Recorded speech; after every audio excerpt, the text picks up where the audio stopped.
Hi dear friends, welcome to my YouTube channel the hungry cook. അപ്പോൾ ഇന്ന് നമ്മൾ ഉണ്ടാക്കാൻ പോകുന്നത് ഒരു മട്ടൺ ഡ്രൈ റോസ്റ്റാണ്. ഈസി റെസിപ്പിയാണ്. റെസിപ്പി ഇഷ്ടമായി കഴിഞ്ഞാൽ എൻ്റെ ചാനൽ സബ്സ്ക്രൈബ് ചെയ്യാൻ മറക്കരുത്.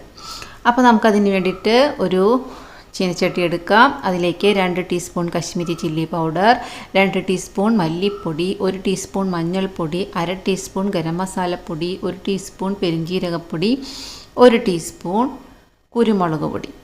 ഇത്രയും പൊടികൾ ചേർത്തിട്ട് നമ്മളത് ഡ്രൈ റോസ്റ്റ് ചെയ്യണം. അതായത് എണ്ണ ഒഴിക്കാതെ നമ്മൾ നന്നായിട്ട് മൂപ്പിച്ചെടുക്കണം. അപ്പോൾ ഇങ്ങനെ മൂപ്പിച്ചെടുത്ത് കഴിഞ്ഞാൽ അതിൻ്റെ ഫ്ലേവർ കുറച്ചും കൂടെ നമുക്ക്, അതായത് മുളകിൻ്റെ മല്ലിയുടെയൊക്കെ പച്ചമണമില്ലാത്ത നല്ലൊരു ഫ്ലേവർ നമ്മുടെ മട്ടന് കിട്ടാൻ വേണ്ടിയിട്ടാണ് നമ്മളിങ്ങനെ ഡ്രൈ റോസ്റ്റ് ചെയ്യുന്നത്. അതിന് ശേഷമാണ് നമ്മൾ മട്ടൻ വേവിക്കുന്നത്. ഇപ്പം നമ്മൾ സവാളയൊക്കെ വഴറ്റിയിട്ട് പൊടികൾ അതിലിട്ട് മൂപ്പിക്കും. ഇത് നമ്മൾ എണ്ണയൊന്നും ഇല്ലാതെ ഡ്രൈ റോസ്റ്റ് ചെയ്തെടുക്കുകയാണ്. അപ്പോഴാണ് സാധാരണ വെറുത്ത പൊടി ചേർക്കുന്നതിനേക്കാളും ടേസ്റ്റ് ഈ മട്ടന് കിട്ടുന്നത്. മട്ടനല്ല, ചിക്കൻ എന്തായാലും ഈ പൊടികൾ നന്നായി മൂത്തുണ്ടെങ്കിൽ അതിൻ്റെ ഒരു കുത്തുണ്ടാവില്ല, നല്ലൊരു ടേസ്റ്റ് കിട്ടും. അപ്പോൾ നമുക്കതുപോലെ എപ്പോഴും ഇങ്ങനെ ചെയ്യുകയാണെങ്കിൽ നന്നായിരിക്കും. അപ്പോൾ നമ്മളതിലൊരു 5 മിനിറ്റ് നേരം ഒന്നിങ്ങനെ വഴറ്റി കൊടുത്തു. ആ മസാലയൊക്കെ ഇതിലൊന്ന് പൊതിയാൻ വേണ്ടിയിട്ട്. ഞാനിപ്പോൾ വളരെ കുറച്ച് ഉപ്പേ ചേർക്കുന്നുള്ളൂ, കാരണം നമുക്കത് പിന്നീട് ചേർക്കാം. പിന്നെ ഞാൻ ജിഞ്ചർ ഗാർലിക് പേസ്റ്റ് ഞാൻ എപ്പോഴും പറയാറുണ്ട്, എൻ്റെ ജിഞ്ചർ ഗാർലിക് പേസ്റ്റ് നിറച്ച് ഉപ്പാണ്. അപ്പോൾ അതുകൊണ്ട് തന്നെ ഞാൻ ഉപ്പ് വളരെ സൂക്ഷിച്ച് ചേർക്കണം. അപ്പോൾ എനിക്ക് വേണമെങ്കിൽ ഞാൻ പിന്നീട് ജിഞ്ചർ ഗാർലിക് പേസ്റ്റ് ചേർത്തതിന് ശേഷം ഞാൻ വേണമെങ്കിൽ ഉപ്പ് ചേർത്ത് കൊടുക്കുക. അപ്പോൾ നിങ്ങൾ 1 ടീസ്പൂൺ നിറച്ചും ഉപ്പ് ചേർത്തിട്ട് 1/2 കിലോ മട്ടൻ വേവിക്കുക കേട്ടോ. ഇനി നമുക്കിത് ഒരു 3/4 മണിക്കൂർ നേരം മൂടി വെച്ച് വേവിക്കേണ്ടി വരും. ഇനി കുക്കറിൽ വേവിക്കുകയാണെങ്കിൽ ഒരു വിസിൽ വന്നാൽ കുറഞ്ഞ തീയിൽ 6 മിനിറ്റ് നേരം വേവിച്ചാൽ മതി. അപ്പോൾ കറക്റ്റായിരിക്കും. പിന്നെ മൂത്ത മട്ടനൊക്കെ ആണെങ്കിലാണ് കുറച്ചും കൂടെ ടൈം എടുക്കുക. ഇതിപ്പോൾ നല്ല മട്ടനായിരുന്നു. ഇപ്പോൾ നമ്മുടെ മട്ടനൊക്കെ വെന്ത് വെള്ളമൊക്കെ നല്ല വറ്റിയിട്ടുണ്ട്. ഇനി അതവിടെ ഇരിക്കട്ടെ. നമുക്കത് ഡ്രൈ റോസ്റ്റാക്കി മാറ്റാൻ വേണ്ടിയിട്ട് ഒരു പാൻ എടുക്കുക. അതിലേക്ക് നമ്മൾ വെളിച്ചെണ്ണ ഒഴിച്ചു കൊടുക്കുക. വെളിച്ചെണ്ണ തന്നെയാണ് നല്ലത്, കാരണം നമ്മളത് എന്നിട്ട് നാടൻ വിഭവമായിട്ടാണ് ഉണ്ടാക്കുന്നത്. നമ്മുടെ നാടൻ വിഭവത്തിന് വെളിച്ചെണ്ണയുടെ ഫ്ലേവർ തന്നെയാണ് എപ്പോഴും നല്ലത്. അതിലേക്ക് നമുക്കൊരു 10-12 അല്ലി വെളുത്തുള്ളി ചേർത്ത് കൊടുക്കാം.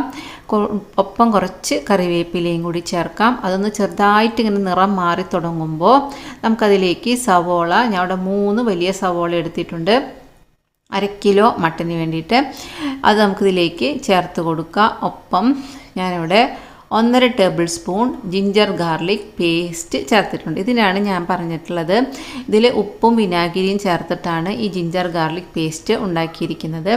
അപ്പോൾ അതുകൊണ്ട് ഉപ്പ് നമ്മൾ പാകത്തിന് ചേർത്ത് കഴിഞ്ഞാൽ ഇതിൻ്റെ ഉപ്പും കൂടെ കൂടുമ്പോൾ നമ്മുടെ കറികളിൽ ഉപ്പ് കൂടിപ്പോവും അല്ലാതെ. അപ്പോൾ അതുകൊണ്ട് തന്നെ ഞാൻ എപ്പോഴും നോക്കിയിട്ടാണ് ചേർക്കുക.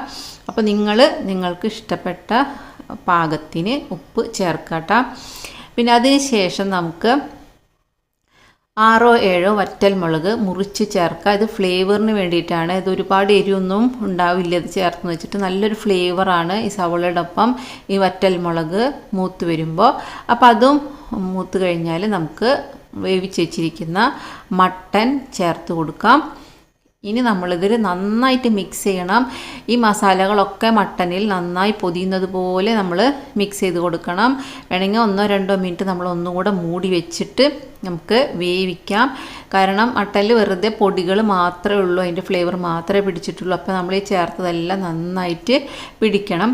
ഒപ്പം നമുക്ക് കുറച്ച് കുരുമുളക് പൊടിയും പിന്നെ ക്രഷ്ഡ് ചില്ലിയൊക്കെ ചേർത്ത് കൊടുക്കാം കേട്ടോ. അതൊക്കെ ഇതിൻ്റെ ഫ്ലേവർ കൂട്ടുന്നതാണ്. വേണമെങ്കിൽ പെരിഞ്ജീരകപ്പൊടിയും നമുക്ക് വീണ്ടും വേണമെങ്കിൽ ചേർക്കാം.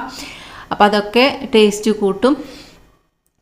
ഇനി നന്നായിട്ട് മിക്സ് ചെയ്യുക. അവസാനം നമ്മൾ ഇതിൻ്റെ രുചി കൂട്ടാൻ വേണ്ടിയിട്ട് നമുക്ക് ഉള്ളിലെ പൾപ്പെല്ലാം കളഞ്ഞെടുത്തിട്ടുള്ള 2 തക്കാളി ചേർക്കുക. പൾപ്പ് കളഞ്ഞെന്ന് വെച്ചിട്ടുണ്ടെങ്കിൽ ഇത് കുഴഞ്ഞു പോകും. നമ്മൾ ഡ്രൈ റോസ്റ്റാണ് ഉണ്ടാക്കുന്നത്, അതുകൊണ്ടാണ് പൾപ്പ് എടുക്കാത്തത്. അപ്പോൾ അത് മിക്സ് ചെയ്യുക. അത് ഒരുപാട് വഴന്ന് പോവരുത്, നമുക്ക് തക്കാളി ഇങ്ങനെ കടിക്കാൻ കിട്ടണം.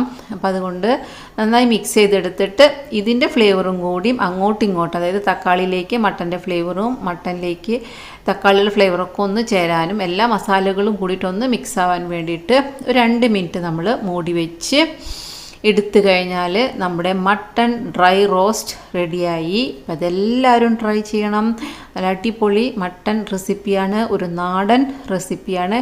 നമുക്ക് അവസാനം കുറച്ചിങ്ങനെ കറിവേപ്പില കൂടെ തൂവി കഴിഞ്ഞിട്ടുണ്ടെങ്കിൽ അതിൻ്റെ ഫ്ലേവർ ഇങ്ങനെ നമുക്ക് നന്നായിട്ട് കിട്ടും. മറ്റേ നമ്മൾ ആദ്യം ചേർത്ത കറിവേപ്പിലൊക്കെ അതിലിങ്ങനെ ചേർന്ന് പോയിട്ടുണ്ടാവും. അവസാനം ചേർക്കുന്ന കറിവേപ്പിലയുടെ ഫ്ലേവറാണ് നമുക്ക് ശരിക്കും നന്നായിട്ട് കിട്ടുക. അപ്പോൾ എല്ലാവരും ട്രൈ ചെയ്യുക. നല്ല അടിപൊളി റെസിപ്പിയാണ്. റെസിപ്പി ഇഷ്ടമായി കഴിഞ്ഞിട്ടുണ്ടെങ്കിൽ എൻ്റെ ചാനൽ സബ്സ്ക്രൈബ് ചെയ്യാൻ മറക്കരുത്. പിന്നെ ചാനൽ സബ്സ്ക്രൈബ് ചെയ്യുന്ന കാര്യം മറക്കരുത്.